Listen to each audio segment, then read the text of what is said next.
नमस्कार दोस्तों। अब तक हमने हमारा जो चैप्टर था स्वर्णिम भारत, उस स्वर्णिम भारत में हमने मौर्य वंश, गुप्त वंश, चोल वंश, प्रतिहार वंश और राष्ट्रकूट वंश, कुषाण वंश आदि के बारे में पढ़ा। आज हमारा न्यू टॉपिक है चालुक्य वंश। आज हम चालुक्य वंश के बारे में अध्ययन करेंगे और जो कुछ भी हमें फैक्ट्स होंगे उन फैक्ट्स के आधार पर हम इसके टॉपिक को क्रैक करने का प्रयास करेंगे। इस चालुक्य वंश में हम देखते हैं कि चालुक्य वंशी जो पुलकेशिन प्रथम था, यानी कि चालुक्य वंश का जो एक प्रमुख शासक है पुलकेशिन प्रथम, उसने अश्वमेध यज्ञ किया था। यानी कि चालुक्य वंश में एक सबसे महत्वपूर्ण शासक हुआ है जिसका नाम है पुलकेशिन प्रथम, जिसने अश्वमेध यज्ञ का आयोजन किया था। इसी प्रकार से चालुक्य नरेशों में एक अगला शासक हुआ पुलकेशिन सेकंड। तो चालुक्य नरेशों में जो पुलकेशिन सेकंड था वह चालुक्य वंश का चौथा शासक था। यानी कि यदि हम क्रमांक देखें तो पुलकेशिन सेकंड चौथा शासक था और यह इस पूरे चालुक्य वंश का सबसे विख्यात शासकों में से गिना जाता है। तो यह सर्वाधिक प्रख्यात था और इसने करीब 608 ईस्वी में इसने अपना राज्यारोहण किया या शासन ग्रहण किया। यदि हम इसका राज्य विस्तार देखें तो जो पुलकेशिन सेकंड था, तो पुलकेशिन सेकंड ने अपना साम्राज्य विस्तार उत्तर में नर्मदा नदी के तट से, यानी कि उत्तर में नर्मदा नदी से लेकर दक्षिण में कावेरी नदी तक उसका शासन था। कावेरी नदी तक उसका शासन था। अब बात आती है कि जो पुलकेशिन सेकंड था वह नरसिंह वर्मा द्वारा पराजित हुआ।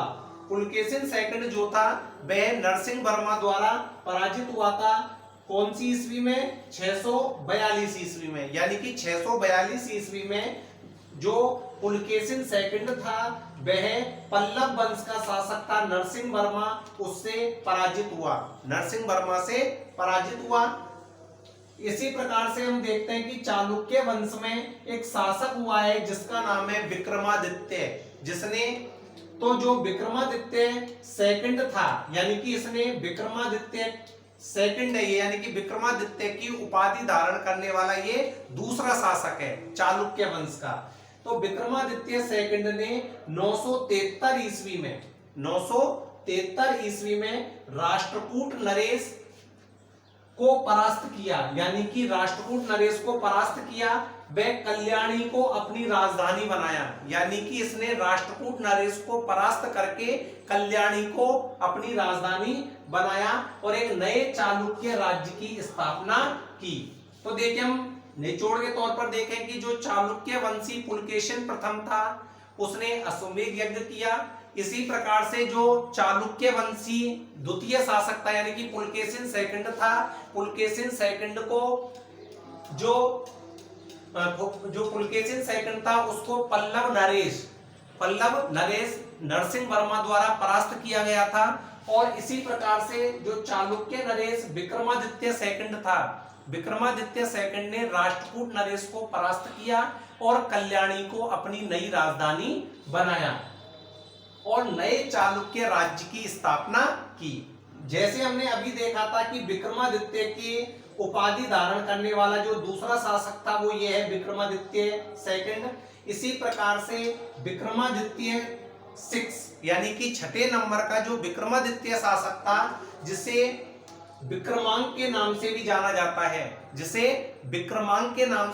जाता है, उसने कांची पर अपना अधिकार कर लिया। यानी कि जो विक्रमादित्य षष्ठम था, तो विक्रमादित्य षष्ठम ने कांची पर अपना अधिकार कर लिया और अधिकार करके और उसने क्या किया, इसने कवि बिल्हण को भी संरक्षण दे रखा था। कहने का मतलब यह है कि जो चालुक्य नरेश विक्रमादित्य षष्ठम था उसे विक्रमांक के नाम से भी जाना जाता था और उस विक्रमांक ने कांची पर अपना अधिकार कर लिया और इसने कवि बिल्हण को भी संरक्षण दे रखा था। और बिल्हण की एक प्रसिद्ध रचना है जो कि इसने विक्रमांक के ऊपर लिखी, विक्रमांक देव चरितम। विक्रमांक देव चरितम देखिए, यानी कि विक्रमादित्य के जीवन पर आधारित विक्रमांक देव चरितम की रचना बिल्हण ने की थी। यानी कि बिल्हण को जो विक्रमांक था यानी कि विक्रमादित्य षष्ठ ने संरक्षण प्रदान किया। इसी प्रकार से हम देखते हैं कि वातापी व कल्याणी के चालुक्यों ने, वातापी व कल्याणी के जो चालुक्य थे वो सभी धर्मों को समान अवसर प्रदान करते थे। इसीलिए वातापी व कल्याणी के चालुक्यों ने हिंदू होते हुए भी, यानी कि वो दोनों हिंदू थे, यानी कि जो वातापी के चालुक्य थे या कल्याणी के जो चालुक्य थे वो हिंदू होते हुए भी उन्होंने जैनों और बौद्धों को भी संरक्षण प्रदान किया। इसी प्रकार से याज्ञवल्क्य की स्मृति, याज्ञवल्क्य जो हमने पढ़ा है कि वैदिक काल में एक सबसे प्रख्यात व्यक्ति थे, विद्वान व्यक्ति थे, उनके ऊपर याज्ञवल्क्य स्मृति जो ग्रंथ लिखा गया था उस पर एक मिताक्षरा व्याख्या की गई थी। मिताक्षरा व्याख्या की गई थी विज्ञानेश्वर के द्वारा। तो विज्ञानेश्वर ने मिताक्षरा नामक एक टीका लिखी है, व्याख्या की याज्ञवल्क्य स्मृति के ऊपर। वो कल्याणी में ही निवास करते थे, वो कल्याणी में ही रहते थे, यानी कि चालुक्यों की राजधानी जो कल्याणी थी उसी में निवास करते थे। इसी प्रकार से मिताक्षरा को हिंदू कानूनों का एक आधिकारिक ग्रंथ भी माना जाता है। यानी मिताक्षरा को हिंदू कानूनों का एक आधिकारिक ग्रंथ भी माना जाता है।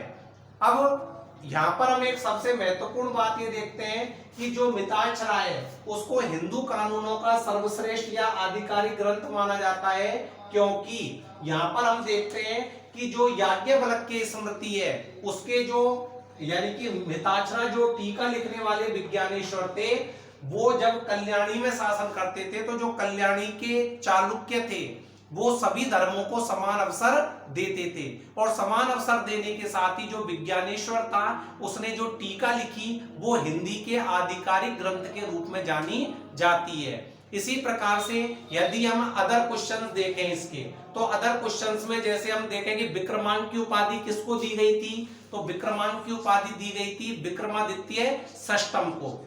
आपसे पूछा जाए कि पुलकेशिन सेकंड किसका समकालीन है, तो पुलकेशिन सेकंड हर्षवर्धन का समकालीन है, क्योंकि हमने पढ़ा था कि जब, यानी हमने पिछले वीडियो में ये पढ़ा था कि जब हर्षवर्धन ने शशांक पर आक्रमण किया या शशांक पर चढ़ाई की तो उसने भास्कर वर्मा से संधि कर ली, और भास्कर वर्मा से संधि करने के बाद जब उसने शशांक के ऊपर चढ़ाई की और वह जब दक्षिण की ओर बढ़ रहा था, नर्मदा नदी के दक्षिण की ओर, तो पुलकेशिन सेकंड ने उसे उत्तर की ओर खदेड़ दिया। तो आपको यदि ये वीडियो पसंद आए तो इसे लाइक करें, सब्सक्राइब करें और शेयर करें।